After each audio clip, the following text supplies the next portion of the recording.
วัสดีค่ะพบกับไทยออสซีชแนลอีกแล้วนะจ๊ะวันนี้มากินร้อนๆเลยจ้าหมูสามชั้นใส่ชีสจ้ากับวุ้นเส้นนะคะนี่จ้าชีสยืดๆเลยค่ะอืมอืมหิวแห้งใส่ตะเกียบกับดาษแล้วก็มีวุ้นเส้นด้วยนะคะทานกับชีสยืดๆจ้ะ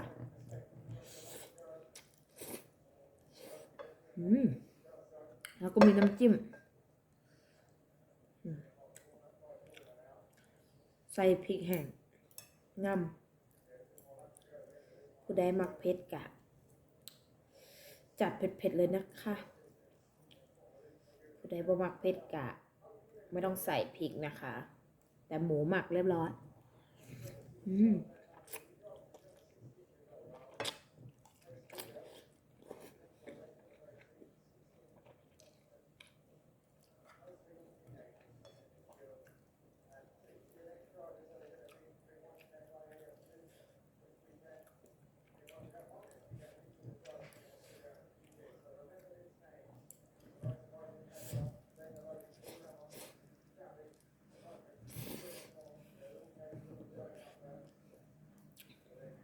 วุ้นเส้นอยู่ข้างล่างหมูอยู่ทั้งเทิงหมูมักเรียบร้อยวุ้นเส้นไม่ได้มักอย่างค่ะอะไรพ่อหมูสุกเท่ากับใส่ชีสลงไปหอมวุ้นเส้นกับหอมชีส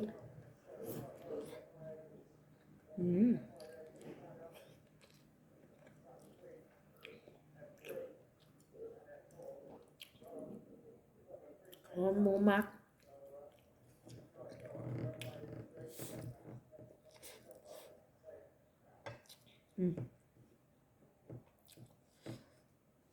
น้ำจิ้มผสมกันน้ำจิ้มไก่กับน้ำจิ้มจุ่มผสมกัน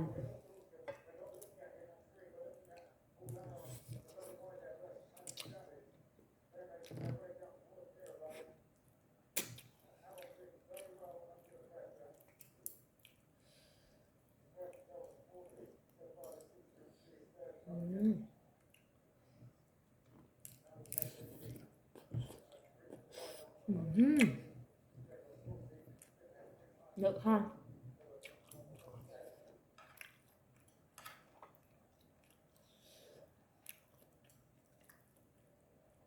ว่ามีกระทะร้อนคือเขาเอาเลยใส่กระทะหน่อยเลยค่ะ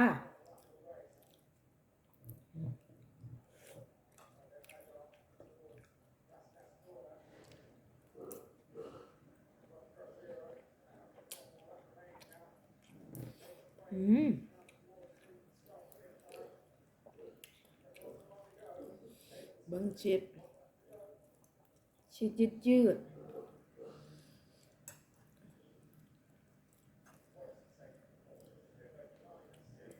ทั้งนี้มักชีสกันเลยใส่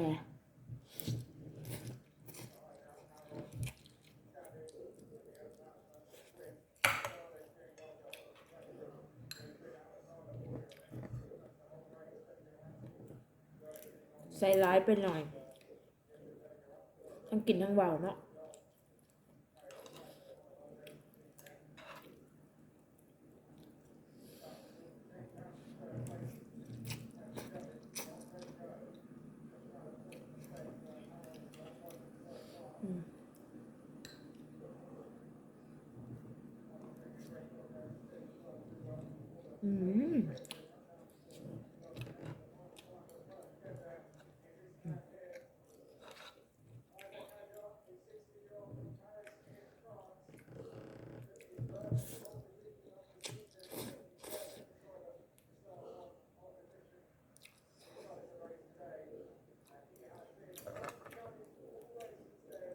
นี่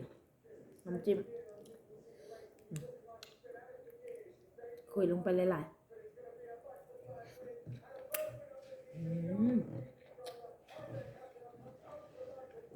ซ่บ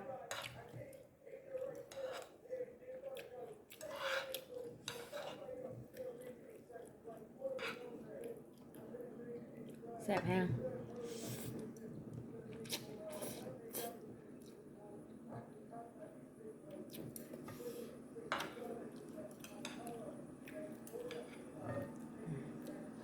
ชีสยืดค่ะ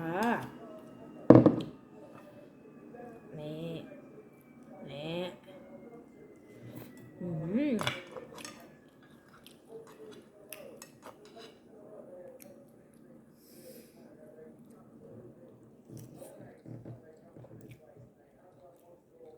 ทำใหญ่ๆไปเลยค่ะ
หมูสามชั้นกับชีสเน้นๆ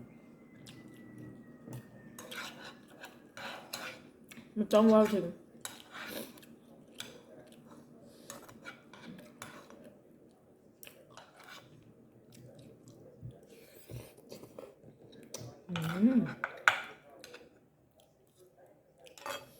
นัวครับ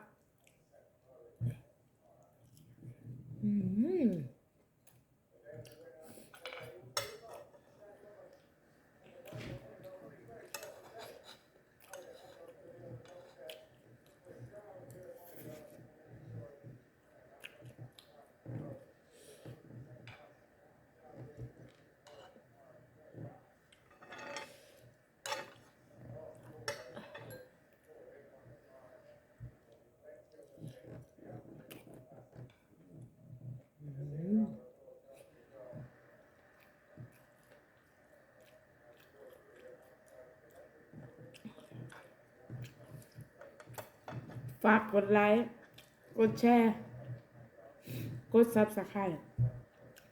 และเป็นกำลังใจให้เฮ็ดคลิปครั้งต่อๆไปนะเด้อค่ะแล้วพบกันคลิปหน้านะคะบ๊ายบาย